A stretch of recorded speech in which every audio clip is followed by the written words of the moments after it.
ETF index mutual funds నేర్చుకుని stock మార్కెట్లో రాణించాలనుకుంటున్నారా? వెంటనే ఈ నెంబర్కి కాల్ చేయండి. నమస్తే రమగారు. నమస్తే జయ. రమగారు, చిన్న పిల్లలకి అలానే పెద్దవారు కూడా దిష్టి తగిలితే నల్లతాడు కట్టుకుంటారండి. పిల్లలకైతే మనం 2 చేతులకి 2 కాళ్ళకి కూడా 11 రోజుల లోపు 11 రోజున గుర్తులేదు సరిగ్గా నల్లతాళ్ళు కడతాం. ఈ మధ్య మనం పెద్దవాళ్ళ కాళ్ళకి కూడా చూస్తూ ఉన్నాం. నిజంగా దిష్టికి నల్లతాడు పనిచేస్తుంది అంటారా? దిష్టి అంటే మనం చంటి పిల్లలకి ఏం చేస్తాం, 11వ రోజు కొన్ని ఇళ్లలో 11వ రోజు స్నానం చేస్తారు, కొంతమంది 9వ రోజు స్నానం చేయించే విధానం కూడా ఉంది. స్నానాలు చేశాక పిల్లలకి నల్లతాడు అంటే ప్రతి వాళ్ళు పిల్లాడు ఎంత బాగున్నాడో అన్నా దిష్టి తగులుతుంది. ఏమిటమ్మా పిల్లాడు ఇలా ఉన్నాడు అన్నా కూడా పిల్లలకి ఆ ప్రెషర్ తగులుతుందని ఈ నల్లటి దారం కానీ ఏదైనా ఉంటే డార్క్ కలర్ ఈ నలుపు ఆ నెగిటివిటీని లాక్కుంటుంది అని మనం సాధారణంగా వినేది ఏంటంటే, మనకు తెలుసు మన శరీరం చుట్టూతా ఆరా ఉంటుంది. అవును, మానవ శరీరం చుట్టూతా కూడా కంటికి కనపడని ఒక పల్చటి కాంతి వలయం ఉంటుంది. కళ అంటాం దాన్ని మనం. భలే కళ, లక్ష్మీ కళ ఒకళ్ళల్లో. అవునవును, కనపడుతుందా? అనారోగ్యం వచ్చిందనుకో, ప్రేతకళ పడ్డాడు మనిషి అంటారు. అంటే మరణాసన్నుడుగా కనపడుతున్న ఒక లుక్ వాళ్ళలో వచ్చేస్తుంది. ఆ చుట్టూతా ఉన్న వలయంలో ఉంటుందన్నమాట. అది ఎవరైనా బాగుంది బాగుంది బాగుంది అంటే ఈ వలయానికి తూట్లు పడతాయి. అవునా రమ్మగారు? పడేసరికల్లా ఏమవుతుంది, అది శరీరానికి తగిలేస్తుంది. దానివల్లే మనకి విసుగ్గా ఉంటుంది, అలసిపోయినటువంటి తలకాయ నొప్పి వస్తుంది, మొహాలు వాడిపోతాయి, కళ్ళు మూతలు పడిపోతున్నటువంటి ఆవలింతలు వస్తాయి. కొంచెం కనపడదు. ఒక వయసుకు వచ్చిన పిల్లలు అనుకోండి, వయసు అంటే ఇన్ ద సెన్స్ ఇప్పుడు మా బుడ్డ దానిలాగా 7-8 టపా టపా టపా పడతానే ఉంటుంది. పడిపోతారు, లేకపోతే క్రాంకీగా దేనికో ఒకదానికి నసగా ఏడుస్తారు, సరిగ్గా అన్నాలు తినరు, నిద్ర బాగా పోరు, ఇలాంటివి కనపడతాయి పిల్లల్లో. పెద్దవాళ్లలో ఈ దిష్టి వల్ల ఏంటంటే చికాకు, భరించలేనితనం, ఇన్సోమ్నియా వస్తుంది, నిద్రలేమి కూడా వస్తుంది, విసగట వచ్చేస్తుంది, ఒంటికి ఏదో ఆపాటం, అంటే పని చేయగలిగినట్టు ఉండదు, ఒంటికి ఏం ప్రాబ్లం ఉండదు, కానీ వీళ్ళు పని చేయలేనట్టుగా అనిపించేస్తుంది, బద్ధకం వచ్చేస్తుంది. మనం కనుక ఇలా ఉప్పు కానీ ఏదైనా చుట్టూతా తిప్పామనుకో, ఈ చుట్టూతా ఉన్న ఆరా ఉంది కదా, అది పుల్ అవుతుంది, అది లాగపడుతుంది. అందుకని మనం ఏం చేస్తాం, ఇట్లా గుండ్రంగా తిప్పుతారు 3 సార్లు ఇటు 3 సార్లు, మళ్ళీ రెండో చేత్తో 2 గుప్పెళ్లతో ఉప్పు పట్టుకుని తిప్పే పద్ధతి కూడా కనపడుతుంది. నిజంగా రమ్మగారు, దిష్టి తీస్తారని నాకు తెలుసు, కానీ ఆరా ఫిల్ అవుతుంది అన్న సెన్స్ నాకు తెలియదు. ఇప్పుడు మీరు చెప్పే ఇట్లా ముక్కలు ముక్కలుగా అయినట్టు అయిపోయింది కదా, అది మొత్తానికి ఇట్లా పుల్లింగ్ అవుతుంది అనమాట, బయటికి లాగబడుతుంది. దాంతో ఏమవుతుంది, శరీరానికి రక్షణ లభిస్తుంది. మన విధానం ఇది సైన్సా ప్రూఫా నన్ను అడక్కు, నాకు తెలియదు. మా పెద్దవాళ్ళు చెప్పే విధానం అయితే అంతే కదా, పెద్దల నుంచే కదా అన్ని మనకి. ఈ ఆరా పుల్లింగ్ అయ్యేసరికల్లా ఏమవుతుంది, మనుషులకి ఉత్తేజం వస్తుంది. మళ్ళీ ఆ ఆరా ఎంత కలర్ఫుల్ గా ఉంటుందో మనుషులు అంత బ్రైట్ గా ఉంటారు. కొంతమంది ముక్కు మొహం అన్ని చక్కగానే ఉంటాయి, అంత మనుషులు బాగుంటారు, కానీ వాళ్ళలో కళ ఉండదు. ఈ ఆరా డల్ గా ఉందన్నమాట. ఒకళ్ళు సామాన్యంగా ఉంటారు కానీ అందరినీ ఆకర్షిస్తారు.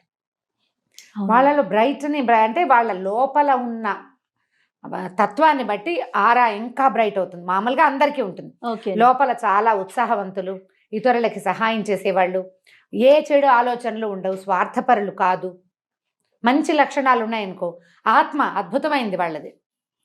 అది ఆత్మ సౌందర్యమే ఈ శరీరానికి బయట ఫిల్లింగ్ అవుతూ ఉంటుంది అనమాట. అందరికీ ఉంటాయి, అందులో ఫిల్ అయ్యే రంగుల్ని బట్టి కళ వస్తుంది. మనం ఈ తిప్పేది ఈ కట్టేది దానికోసమే.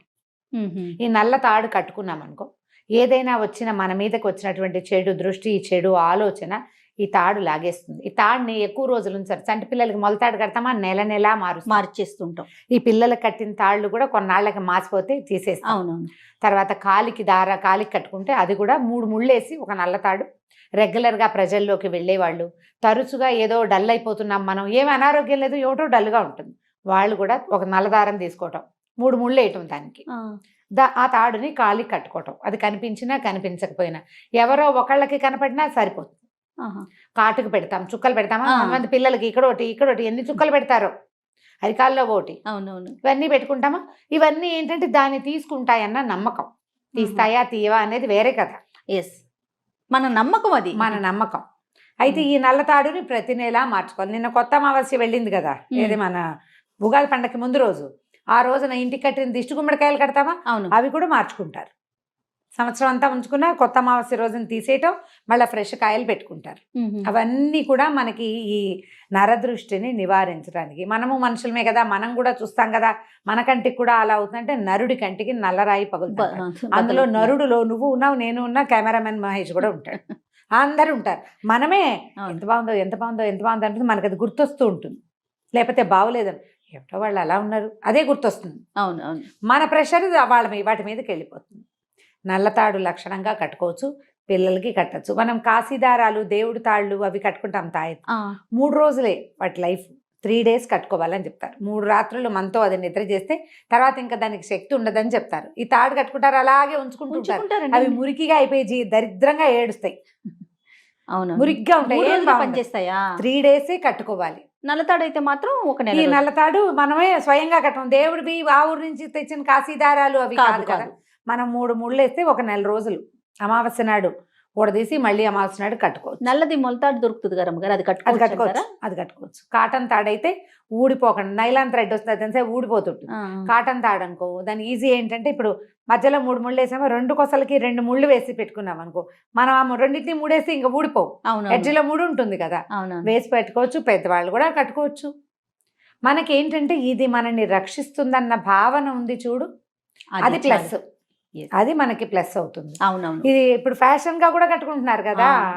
మరి ఏమి ఫ్యాషన్ గా చేసేటప్పుడు పెద్దవాళ్ళు చెప్పింది చేయడానికి మనకు ఓవర్ యాక్షన్ చేసుకోవచ్చు కదా. ఆఫ్ స్క్రీన్ అయితే వేరే మాట వాడేవారేమో.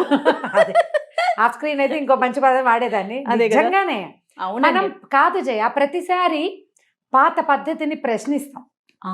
ఫ్యాషన్ ని ఎందుకు ప్రశ్నించము మనం? అసలు ప్రశ్నించము, మనకు తెలిసిన తెలియకపోయినా అడాప్ట్ చేసేసుకుంటాం దాన్ని. ఫ్యాషన్ అంతే, అది ఫ్యాషన్. చింకి గుడ్డలు వేసుకోవటం, అక్కడ ఇక్కడ చిల్లుండవు, భుజాల మీద చిల్లుంటాం, మోకాళ్ళ దగ్గర ఇంతంత మేర చిరిగిపోవటం. నిజానికి చిరుగుడ్డలు కట్టుకున్న వాడి దగ్గర లక్ష్మీదేవి ఉండదు. భర్తృహరి దగ్గర నుంచి ఆరి చాణక్యుడి వరకు నెత్తి నోరు కొట్టుకుని చెప్పారు మనకి. కానీ మనం చింపి మరీ కట్టుకో అదే స్టైల్ గా. ఇక్కడ ఉంటాయి, ఇక్కడ కూల్ షోల్డర్స్, ఏమిటో కూల్. మనదేమి ఇంకో ఇది వేడి దేశం అని ఏమైనా ఆఫ్రికాలో ఉన్నామా మనం? హైదరాబాద్కి కూల్ షోల్డర్స్ అవసరం ఉన్నాయి? ఏం అక్కర్లేదు. సమ్మర్లో కాదు, ప్రతి కాలంలోనూ వేసుకుంటాం మనం, మనకు అవసరమే లేదు. ఫ్యాషన్ ని ప్రశ్నించము, పద్ధతిని ప్రశ్నిస్తాం. ప్రశ్నలు మానేయండి, కుశ్శంకలు మానేయండి. మీ అమ్మగారు తాడు కట్టుకుంటే బాగుంటుంది అని చెప్తే కళ్ళు మూసుకుని కట్టుకోండి. ఆచార వ్యవహారాల్ని కొనసాగించాలండి, అంతే. అంతే, నో ప్రశ్న. అంతే. రైట్ రామ్ గారు, నమస్తే. నమస్తే జయ.